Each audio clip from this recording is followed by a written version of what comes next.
Fala pessoal, tudo bom com vocês? Espero que sim.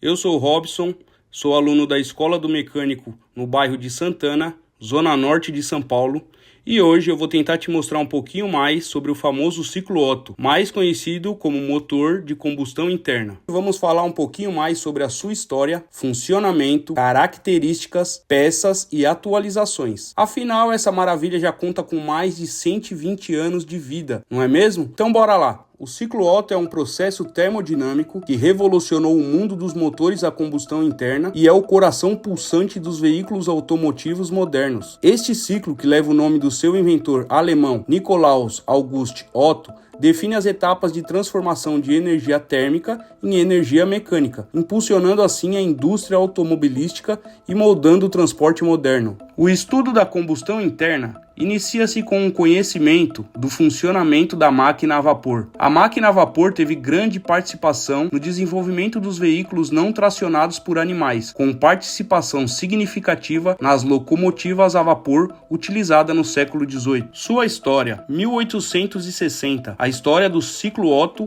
remonta ao século XIX, com a invenção do motor a gás de 4 tempos pelo inventor alemão Nikolaus August Otto. O motor de Otto, que operava com gás de iluminação, era um avanço revolucionário, inaugurando uma nova era de motores a combustão interna. 1876. Otto patenteou o seu motor de 4 tempos, que usava um ciclo de admissão, compressão, ignição e escape, estabelecendo os fundamentos para o desenvolvimento de motores modernos. 1900 até o presente. Desde então, o ciclo Otto passou por diversas otimizações e adaptações, com a incorporação de tecnologias como injeção eletrônica de combustível, sistema de ignição avançados e controle de emissões, resultando em motores mais potentes, eficientes e ecologicamente corretos. Fundamentos do ciclo Otto. O ciclo Otto é composto por 4 etapas principais, que são admissão, compressão, explosão e escape. Admissão. A etapa de admissão inicia o ciclo, quando a válvula de admissão abre, permitindo que a mistura de ar e combustível entre no cilindro. A mistura é aspirada pelo movimento descendente do pistão, criando assim um vácuo no cilindro. Compressão. Com a válvula de admissão fechada, o pistão sobe, comprimindo a mistura ar e combustível. A compressão aumenta a pressão e a temperatura da mistura, preparando-a para a ignição. Combustão. A explosão ocorre quando a faísca da vela de ignição inflama a mistura comprimida, gerando uma rápida expansão de volume e aumento de pressão. Essa expansão força o pistão para baixo, realizando assim o trabalho mecânico. Exaustão. Após a explosão, a válvula de escape se abre, permitindo que os gases de escape deixem o cilindro. O pistão sobe novamente, expulsando os gases e preparando o cilindro para o início de um novo ciclo. RPM. Quem nunca viu no painel do seu veículo a marcação de rotação por minuto? Pois bem, a rotação por minuto, ou RPM, aplicada aos motores de combustão interna, indica a quantidade de voltas que o motor dá em 1 minuto. É uma indicação muito importante, pois indica a velocidade que o motor está realizando os 4 tempos operacionais. Normalmente, esta informação está disponível no painel do seu veículo, em um dispositivo conhecido como conta-giros. Eficiência térmica do ciclo Otto, parte 1. A eficiência térmica do ciclo Otto é diretamente influenciada pelo valor de compressão, que representa a razão entre o volume do cilindro no início da compressão e o volume no final da compressão. Quanto maior o fator de compressão, maior a eficiência térmica, pois mais energia térmica é convertida em trabalho mecânico. Parte 2. Calor específico. O calor específico do ar e do combustível também desempenha um papel crucial na eficiência do ciclo. Um maior calor específico significa que o ar pode absorver mais calor, resultando em maior eficiência térmica. Parte 3. Perdas por atrito. A eficiência térmica do ciclo Otto é afetada por perdas por atrito entre as peças móveis do motor, como pistões, bielas e virabrequim. Essas perdas reduzem a quantidade de trabalho mecânico produzido pelo ciclo. Parte 4. Perdas de calor. Uma parte significativa da energia térmica gerada na combustão é perdida para o ambiente devido à transferência de calor para as paredes do cilindro e para o sistema de refrigeração. Essas perdas térmicas reduzem a eficiência global do ciclo. Você já ouviu falar do gráfico PV?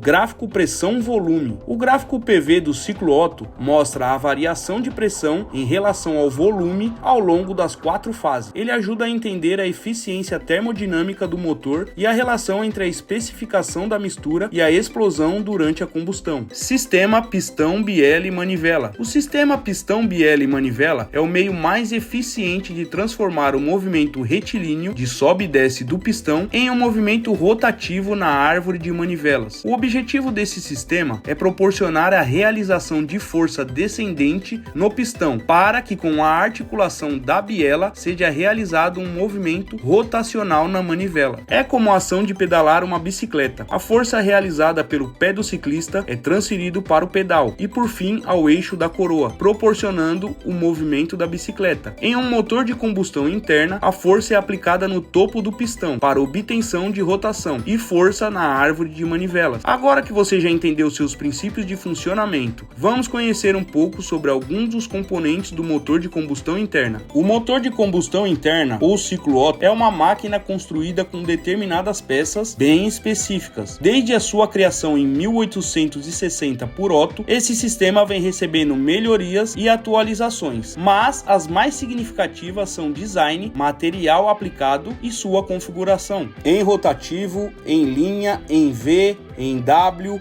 boxer e até mesmo radial. Com essas atualizações e melhorias, vieram junto mais eficiência e melhor desempenho. Motores em linha. Os motores em linha são caracterizados pela disposição de cilindros em forma enfileirada. São largamente utilizados na indústria automobilística e podem ter de 2 a 8 cilindros enfileirados um atrás do outro. Por definição, motores que possuem número par de cilindros certamente terão pistões gêmeos. Da mesma forma, motores que possuem número ímpar de pistões terão estes se deslocando de forma individualizada. Teoricamente, quanto mais cilindros um motor possui, mais desempenho ele irá entregar. Motores em V. O aumento da quantidade de cilindros nos veículos que utilizam motores em linha levou os projetistas a desenvolverem veículos com compartimentos de motores extremamente longos. Com o decorrer dos tempos, os motores em V foram introduzidos nos veículos automotores com o objetivo de minimizar este problema. Os motores em V são motores com cilindros dispostos de tal forma que descrevem a letra V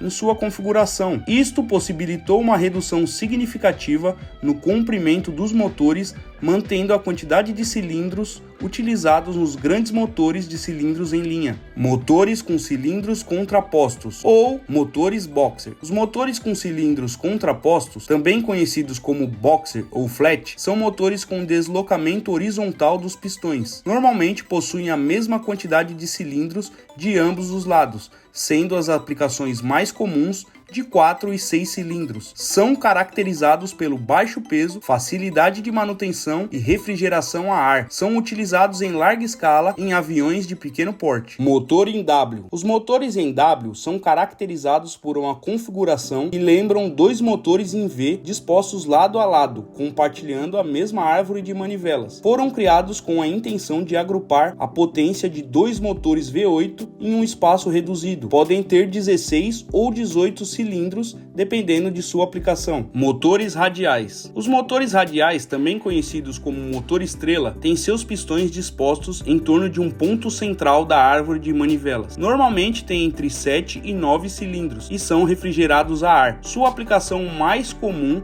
é em aviões com hélices devido à facilidade de instalação do eixo da hélice na ponteira da árvore de manivelas. Motores rotativos. Estes motores são conhecidos como Wankel e são uma alternativa aos motores a pistão, pois utilizam rotores em substituição aos pistões. São caracterizados por vibração reduzida e obtenção de altas rotações. Os motores de ciclo Otto basicamente são construídos por 2 tipos de peças: as peças fixas e o conjunto de peças móveis. Na parte de peças fixas temos o corpo principal do motor, mais conhecido como bloco. O bloco basicamente é um corpo de peça fixa grande, onde encontramos os espaços que serão alojados as peças móveis como virabrequim, bielas e pistões. É no bloco que encontramos os famosos cilindros do motor, que tanto ouvimos falar por aí. Bom, com certeza você já deve ter ouvido falar por aí do Opalão 6 canecos ou daquele Mavericão 8 canecos. Pois bem,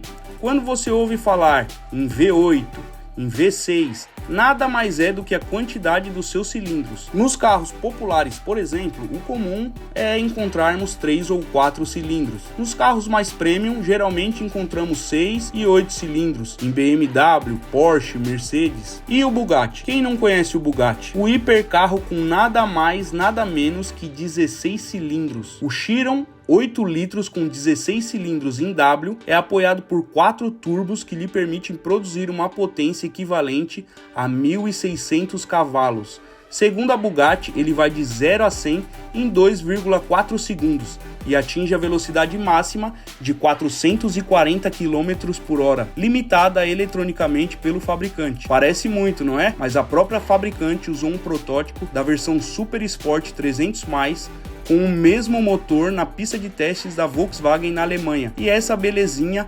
ultrapassou os 490 km por hora. Meus amigos e minhas amigas, realmente é um carro impressionante, que mexe com o coraçãozinho de qualquer fã de carros. Bom, voltando para o bloco, podemos sempre identificá-lo abaixo do cabeçote e acima do cárter, e geralmente com os coletores nas laterais. Os blocos são vazados internamente com galerias que circulam a água e o óleo, separadamente, é claro. O motor precisa se manter a uma temperatura ideal para não superaquecer. A camisa de água é uma parte do motor onde o fluido de resfriamento circula para manter a temperatura controlada. Acima do bloco está o cabeçote, um componente fixo que aloja alguma das peças móveis importantes, como o comando de válvulas, os pratos, os tuchos e a tampa superior. Vela de ignição. A vela de ignição gera uma faísca elétrica que inflama a mistura de ar combustível comprimida dentro do cilindro. A explosão gerada por essa faísca é o que faz o pistão descer e gerar energia para o motor. Coletor de admissão. Já o coletor de admissão é o responsável por encaminhar a mistura ar-combustível para ser admitida pelos cilindros. Nos motores mais antigos, essa função era realizada pelo carburador. Hoje, nos motores mais modernos, isso é feito pelo sistema de injeção eletrônica. O coletor de escape já faz o contrário. Ele encaminha para fora do cilindro o restante da mistura queimada até o escape. Após a combustão, os gases queimados precisam ser expulsos do cilindro. O sistema de escape leva esses gases para fora do motor, geralmente através de um catalisador e um silenciador. Para finalizar a parte de peças fixas, na parte inferior do bloco está o cárter, responsável por reservar o óleo lubrificante do motor e servir como um trocador de calor, ajudando assim a arrefecer o motor. Bom, agora que já vimos algumas das peças fixas, vamos dar uma pincelada nas peças móveis. No grupo de peças móveis encontramos o virabrequim. Nesse eixo é ligado o conjunto de biela e pistão, e também o volante do motor.